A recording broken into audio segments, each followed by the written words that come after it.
New York City medallion cab drivers have had enough and they want Mayor de Blasio to know it.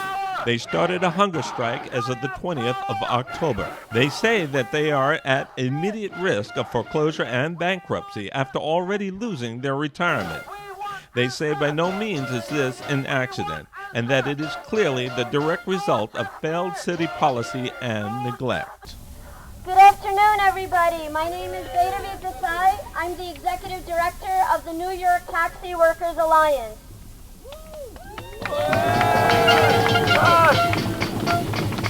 This is day number 32, hour number 744. We have had 9 driver suicides, hundreds of drivers who have died of early death, hundreds of drivers who have permanently been injured from strokes, thousands of families who have had to live day after day after day in poverty and tension of not knowing what the future holds. We have had over 3 years of a non-stop campaign, and even after all of that, we have yet to hear even one time from our mayor.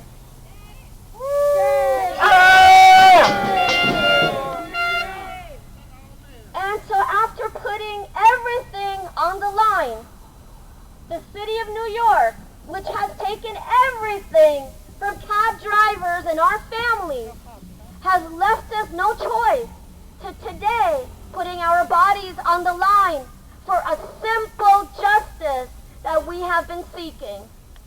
It would cost the city of New York less than $3 million a year to resolve this crisis.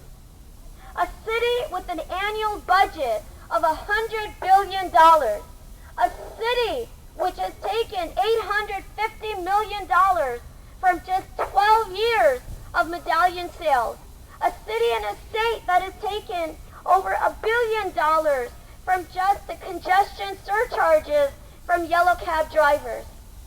Still, they refuse to recognize their moral obligation to fix a crisis that they themselves are responsible for. We are not asking the city to do anything extraordinary. We're asking the city to pay its debt. We're asking the city to recognize the humanity of a workforce whose suffering this city is directly responsible for. We take absolutely no joy in having to go on a hunger strike. This is after 31 days of 744 hours on these streets non-stop. In the middle of the night, at 2 in the morning, 3 in the morning, 4 in the morning, 5 in the morning, when no other city official is out on these streets, we've been out here. We went to Gracie Mansion. When the mayor didn't want us outside his home, we came outside his office. And we've not left these streets for even 1 minute in 744 hours. And yet the mayor could not find even one moment to come and talk to us. So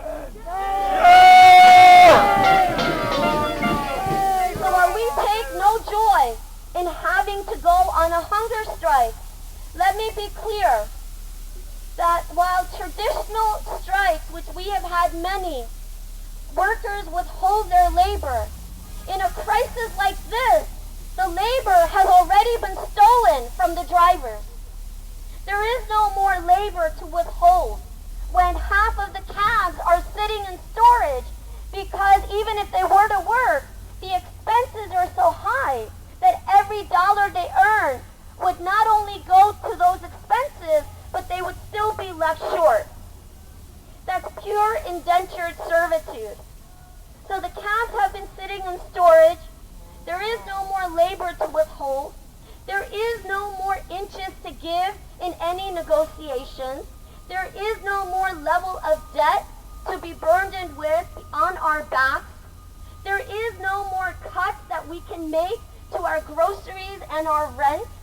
There is no other sacrifice that is left for drivers to make. And even after the exhaustion of 744 hours nonstop on these streets, because our mayor still refuses to hear us, we're now ready to even put our bodies and health on the line to get the justice that our families deserve.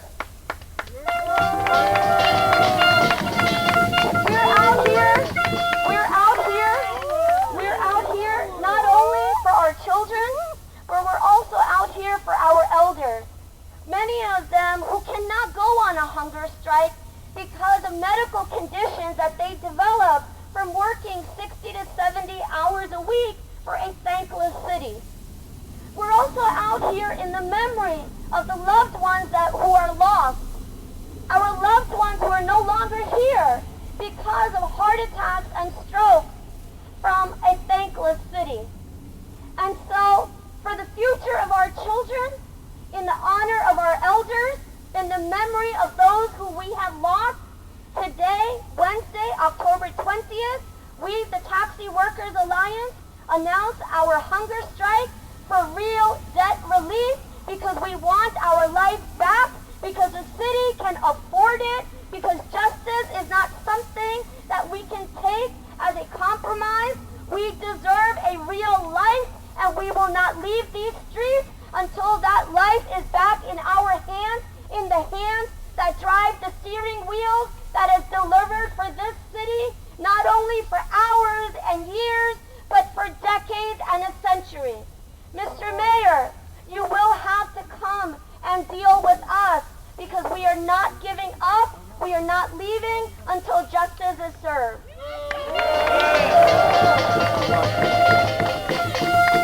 My brother, is the emergency. Listen. You are here. They are towing the car right now. They are giving a ticket. They are towing the car and they're giving a ticket. Move your car, triple parking to after chamber. Go after chamber. It is allowed. Double park here. I'm telling you. Thank you so much. This is what they do to drivers. You know, they want to get rid of you, so they get rid of your cars. You can't tow away our movement, Mr. Mayor. We're not leaving these streets. So now joining us today on this hunger strike are also our allies and family members. And to begin with, I would like to turn the program over to one of our closest allies who has visited us more often than any other elected official and who has been standing with us in this darkest hour of our campaign. The Honorable Assemblyman Zoran Mamdani.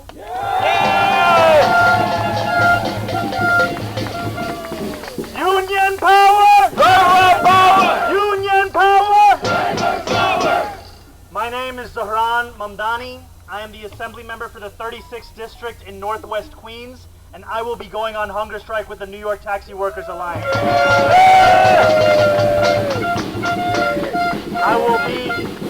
I will be on strike for as long as it takes for us to get the justice that we deserve. We are going to be moving all of my meetings, all of my calls, all of my office duties. I will be taking them from this protest site. Listen up, guys. Listen up. Please, anybody who is triple parked, move now. 8853. 8 Apple 53. 8 Apple 53. Especially you. You're the first ones to be told. All triple parks, move your vehicle. Thank you. Please, I'm sorry. I have never gone on a hunger strike before. I have never wanted to go on a hunger strike. This is not something that anyone who is embarking on this strike is feeling joy about. We are depriving ourselves of the most human of needs. It is food which has sustained so many of us. It is food which gives us a sense of community. And it is food that we are going to be giving up for however many days that it takes, because we will not taste anything else until we taste justice. This city has deprived these drivers of their most basic dignity. We are on day 32 of a 24/7 protest. And let's be clear who is protesting. Look around me right now.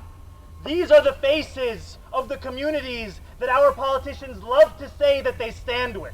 We talk all the time about diversity, about immigrants, about workers, and these are the people that are here. This is a workforce that is 94% immigrant. 94%. A workforce that is north of 50 to 60 years old in average age. One that has worked for decades to keep this city moving, and one that should be thinking about retirement, and not the devastation of the debt crisis, and not the possibility of foreclosure, and not the choice between debt and death.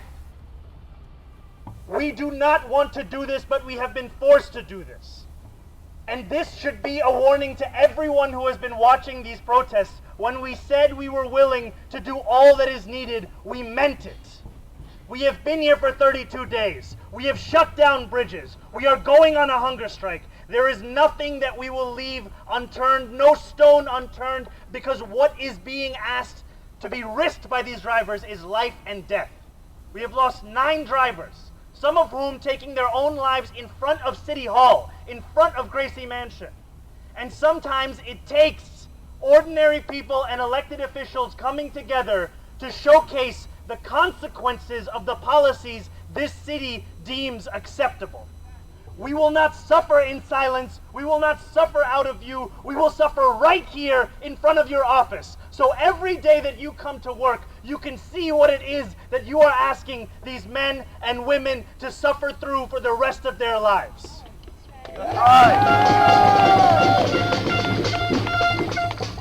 I am so thankful to be here with this movement, with these drivers, and with these elected officials and allies who have stood alongside this call for a city-backed guarantee.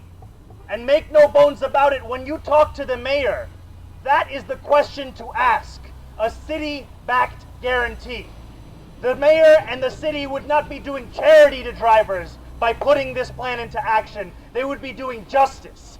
They made $855 million off medallion sales. They put a 5% transfer tax on every sale of a medallion. They let Uber and Lyft come into this market entirely unregulated, causing driver revenue to drop more than 40% with inflation accounted for.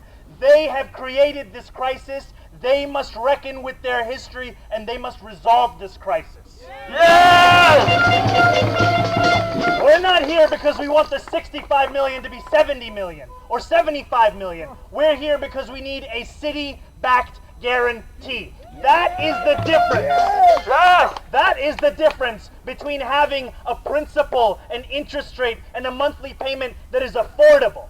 That is the difference between whether we are simply postponing devastation and suicides as opposed to stopping it. So we need the mayor to implement a city-backed guarantee. It is a guarantee that the city council called for. It is a guarantee that Majority Leader of the U.S. Senate Chuck Schumer calls for. It is a guarantee that the entire New York City congressional delegation has called for. And it is a guarantee that over 74 city and state officials have called for. This is a popular call. This is a call that is grounded in justice. And this is a call that will be met. And we will be here every day to ensure that that is the case. We want justice! Talk to the union! We want justice! Talk to the union! We want action! We want answer! So now I'm going to turn it over to an intrepid activist, organizer, and a former gubernatorial candidate, Cynthia Nixon.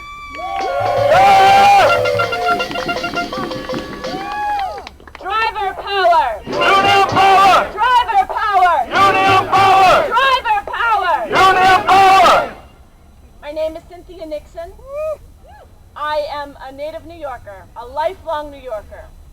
And when I was a little girl, my mother was very frugal, but every once in a while, she would splurge and we got to ride in a taxi. And at that time, there were checkered cabs and with jump seats. And it was, anybody who has ridden in a New York City taxi knows that New York City cab drivers are the tour guides of the city. are the people who know the most, not just about how to get where you're going, but the city and all that it has to offer. There is no more identifiable symbol of New York. I was on a show called Sex and the City, and in the credits we showed the Brooklyn Bridge, we showed the Chrysler Building, and we showed a New York City yellow cab.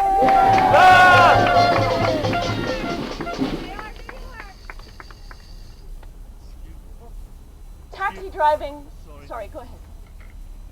3A42, 3 Apple 42 has to move. Taxi driving is a hard, hard job. It is a hard job in the best of times. And these are the worst of times. This problem is enormous, and let us be clear, the city has caused this problem. It is the city's responsibility to fix it. This problem is enormous, but the solution is simple. The city needs to guarantee the debt.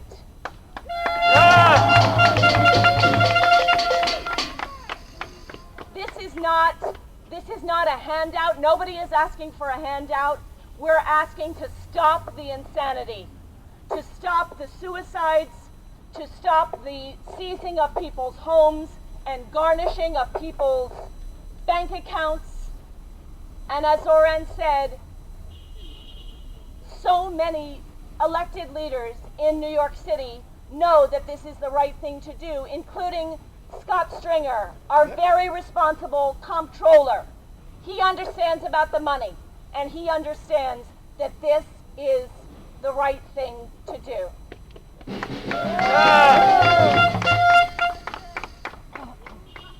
This protest has been formidable in every way. And I think I would say to you, Mr. Mayor, these taxi drivers are not going away. We are not going to stop until sanity prevails and until the city guarantees the debt, to stop the suicides, to stop the loss of homes, to stop the evictions, and to stop the madness. No one wants to go on a hunger strike. This is a sign of how desperate and how terrible the situation is. So I say to the mayor, wake up. Wake up. We are not going away. Wake up. Wake up, Mr. Mayor. Wake up, You have the ability to be a hero and save the day, not to bail out the banks, not to reward the predatory lending that has happened, but actually to guarantee the loan and see that taxi drivers are not forced to work for so much less than the $15 minimum wage that you have touted so proudly. We need sanity, we need justice, we need relief. We are a big, powerful city. Please, Mr. Mayor, do the right thing.